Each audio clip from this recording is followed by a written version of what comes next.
តាគ្នាតិចមើលម៉ាក់អូនភ្លូអត់ស្គាល់ខ្ញុំនិយាយមែនណាបងប្អូនតាគ្នាខ្ញុំឃើញហើយគឺខ្ញុំមើលមនុស្សអត់ខុសមែនទាំងអស់គ្នា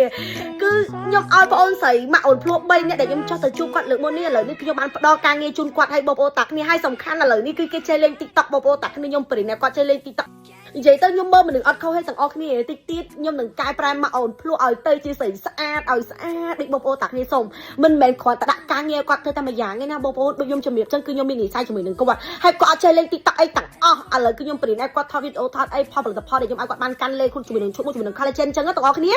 ហើយឥឡូវនេះគឺចេះចាប់ផ្ដើមផុសឲ្យបងប្អូនគេផុសនៅក្នុង TikTok ហើយផុសហើយតាមតែបាន3វីដេអូឲ្យបងប្អូនគឺថាមានបងប្អូនទាំងអស់គ្នាចូលចិត្តស្រឡាញ់អាណិតច្រើនខ្លាំងមែនតើហ្មងដែលក្នុងមួយវីដេអូរហូតដល់បានដល់ចិត្ត1អឹមបងប្អូនចិត្ត1អឹមហើយក៏មិនច្រើនខ្លាំងមែនតើគាត់ខ្ញុំឃើញបែបនេះគឺខ្ញុំពិតជាអរគុណបងប្អូនតាគ្នាខ្លាំងមែនតើ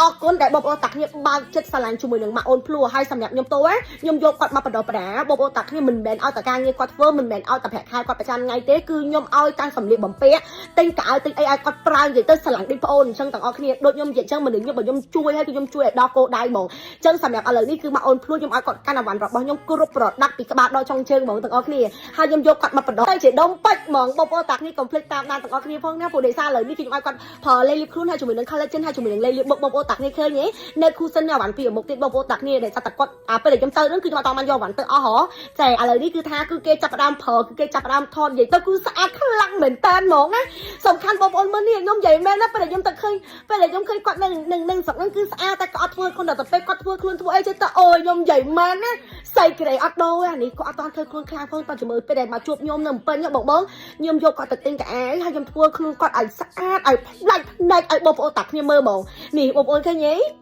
អត់ស្រាប់ពេកបងប្អូនតាគ្នាប៉ុន្តែខ្ញុំនឹងដោះខាត់គាត់ឲ្យស្អាតជាងនឹងបន្ថែមទៀតឲ្យបងប្អូនតាគ្នាបានឃើញឲ្យបងប្អូនតាគ្នាស្រែថាវ៉ាវហ្មងដោយសារស្បែករបស់គាត់មុខរបស់គាត់អត់អាក្រក់អីបងប៉ុន្តែស្បែកបែបនេះគឺថាលាបជាមួយនឹងអិនខ្វិនគឺសលឿនហ្មងខ្ញុំក៏ឡន់ទីឲ្យបងប្អូនតាគ្នាមើលធម្មតាថ្ងៃបងប្អូនតាគ្នានឹងមើលឃើញម៉ាក់អូនព្រោះទៅជាមនុស្សថ្មីហ្មងជឿថាផលិត